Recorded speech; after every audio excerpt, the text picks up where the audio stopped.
출애굽기 오늘의 날주 4장 1절에서 4절의 말씀, 출애굽기 4장 1절에서 4절의 말씀 같이 나누고자 합니다.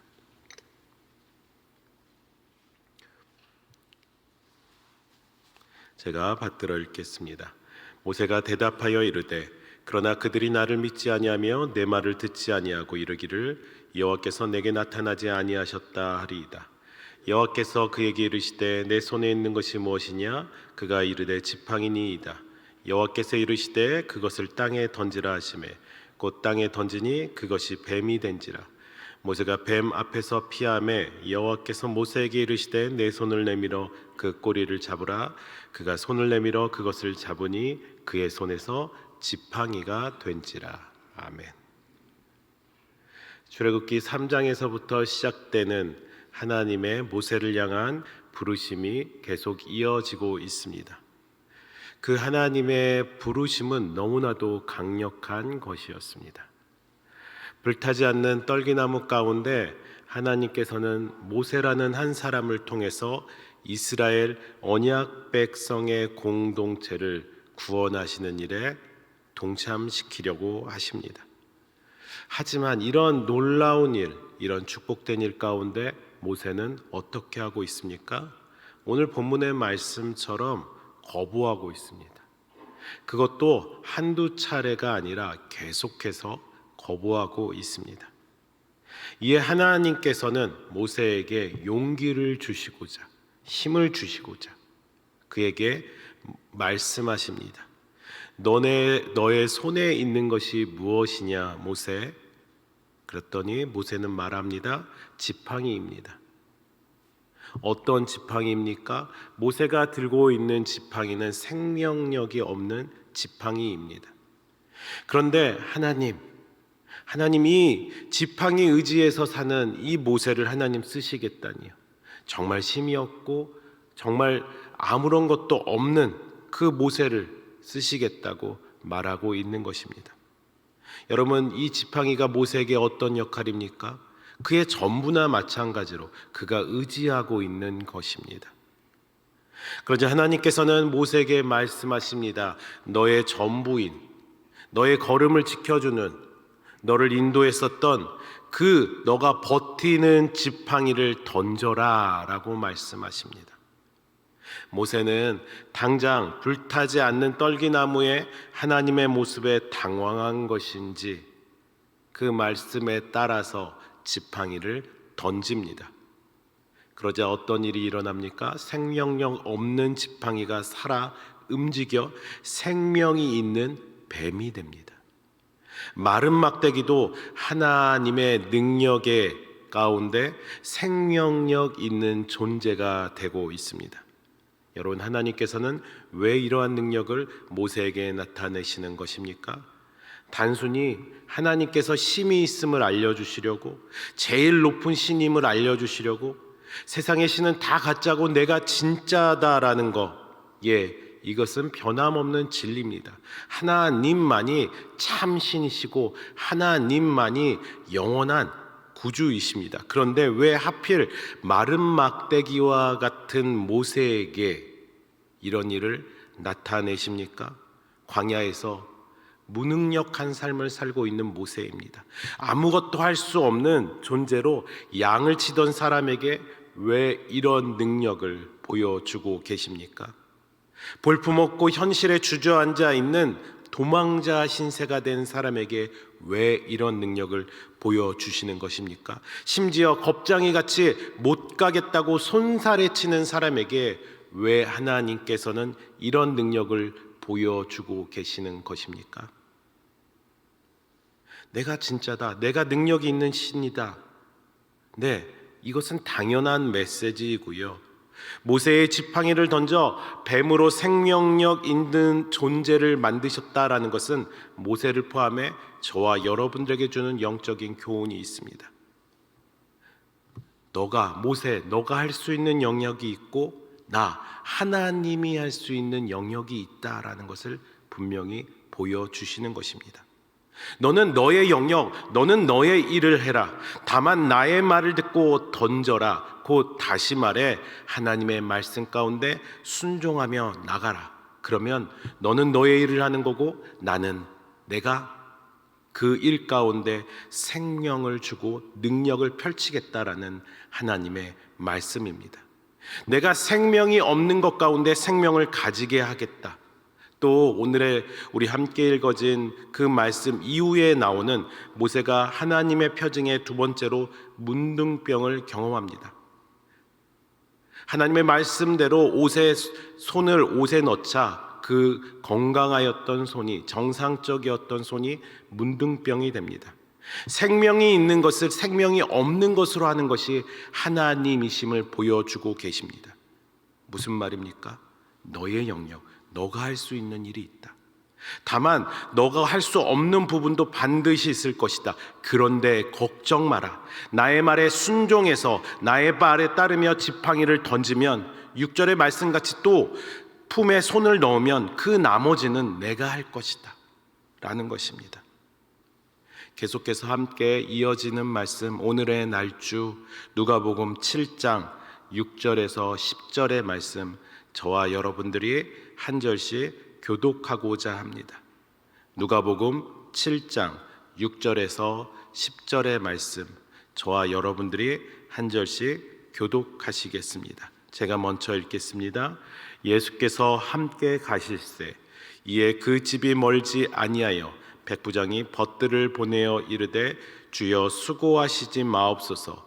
내 집에 들어오심을 나는 감당하지 못하겠나이다.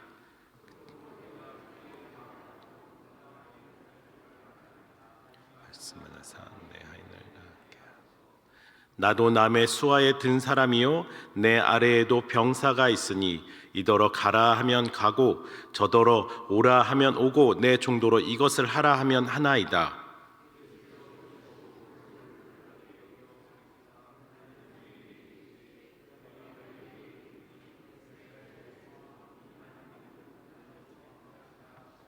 (10절) 같이 읽습니다. 보내었던 사람들이 집으로 돌아가 보매 종이 이미 나 있었더라. 아멘. 유대가 로마의 지배를 받던 시기입니다. 당시 유대 땅에 주둔하고 있던 로마 군인들은, 이 백부장을 포함해 로마 군인들은 포악하기도 했지만 몹쓸 짓도 서슴지 않고 행하였다고 합니다. 무엇보다 로마 황제 숭배라는 종교적인 것을 유대인들에게 강요하며 그 유대인들과의 갈등이 극에 달할 때였습니다. 유대인들에게 로마 군인들은 어떤 사람이었겠습니까? 증오심을 넘어 적개심이 나오기 마련입니다. 그런데 오늘 본문의 유대의 장로들이 예수님께 나와 말하고 있습니다. 로마의 한 백부장을 위해 대신 간구하며 간청합니다. 말씀의 문맥을 살펴보건대 돈에 매수당한 것은 아니었을 것입니다. 강요나 포갑도 없었을 것입니다. 로마인 백부장의 인품과 행동에 감동된 것입니다. 본문에는 그가 유대인을 학대하기는커녕 오히려 유대인의 회당을 지어줬다라고 합니다.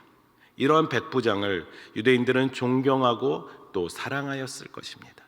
그래서 유대의 장로들은 그와 벗이 된 것입니다. 벗된 로마의 백부장이 하인 한 명 때문에 상심하며 힘들어한 모습을 보자 병든 자를 치료하신다는 예수님께 그 벗들 유대인들이 대신 나와 간곡히 부탁을 하고 있습니다.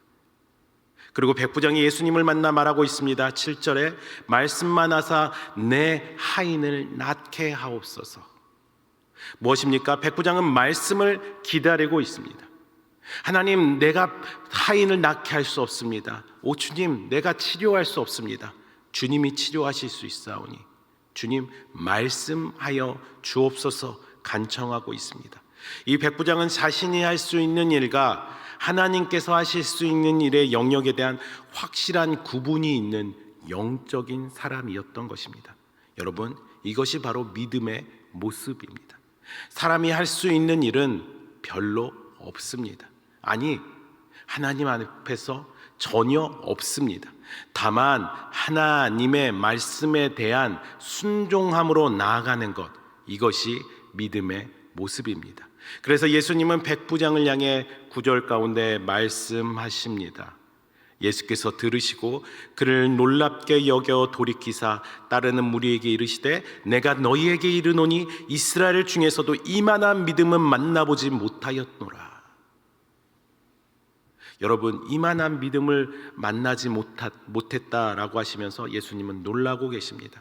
예상치 못하신 것입니다. 예상치 못한 믿음의 수준을 보고 놀라셔서 칭찬을 해주신 것입니다. 바라기는 저와 여러분들이 예수님께 이런 칭찬을 받을 수 있는 믿음의 성도들 되시길 축복합니다.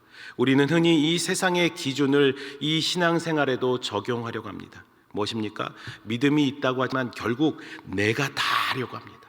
하나부터 열까지 내가 다 하려고 합니다. 그리고 안 되면 포기합니다. 그리고 어떻게 합니까? 신앙의 슬럼프가 옵니다. 교회도 멀어지고 예배도 멀어집니다. 여러분, 우리의 믿음은 사람의 영역과 하나님의 영역을 반드시 구분해야 됩니다. 사실 사람의 영역은 극히 적은 것, 눈에 띄지도 않는 것입니다. 낳게 하시는 이도 하나님이시고 주시는 이도 하나님이시고 채우시는 이도 분명히 하나님이십니다. 다만 우리는 하나님의 말씀을 따르면 됩니다. 하나님의 말씀을 순종하면 됩니다. 그렇다면 하나님의 말씀을 따른다라는 것, 순종한다라는 것, 하나님의 능력을 경험한다라는 것은 하나님의 영역, 하나님이 일하시는 것에 서게 되는 기이하고 놀라운 축복입니다. 하나님의 말씀에 순종하게 될 때 마른 지팡이가 생명이 있는 뱀으로 변한 것 같이, 정상적인 손이 문둥병 걸린 손으로 변하는 것 같이, 백부장의 하인이 병을 치료받는 것 같이, 이것은 정상적인 평범한 인간의 영역이 분명 아닙니다. 인간이 할 수 있는 일이 아닙니다. 그렇게 하시는 이는 분명 하나님의 영역인 것입니다. 다시 말해 하나님의 일이라는 것입니다. 사람이 할 수 없는 하나님의 일이 생명을 주시기도 하고 생명을 거두시기도 한다라는 것입니다. 우리의 영역, 우리가 할 수 있는 일은 분명히 제한이 있습니다. 하나님의 말씀을 따른다라는 것, 그것은 하나님의 그 영역, 하나님의 일에 따른다라는 것입니다. 다시 말씀드립니다. 하나님의 말씀을 따른다라는 것은 하나님의 일에 참여하게 되는 것입니다. 하나님의 일에 동참하게 된다라는 놀라운 축복입니다. 오늘 이 하루 하나님의 말씀에 더 귀 기울이시면서 하나님의 일에 동참하시는 여러분들이 되시길 주의 이름으로 축복합니다. 내 일이 아니라 하나님의 일에 동참하시기 위해서 여러분의 삶 가운데서 하나님의 말씀을 늘 기울이시고 사시는 믿음의 성도님들이 되시길 축복합니다. 하나님이 나에게 해주시는 말씀으로 받으시고 믿음으로 순종한다면 여러분들의 삶 가운데 하나님이 분명히 일하실 줄 믿습니다.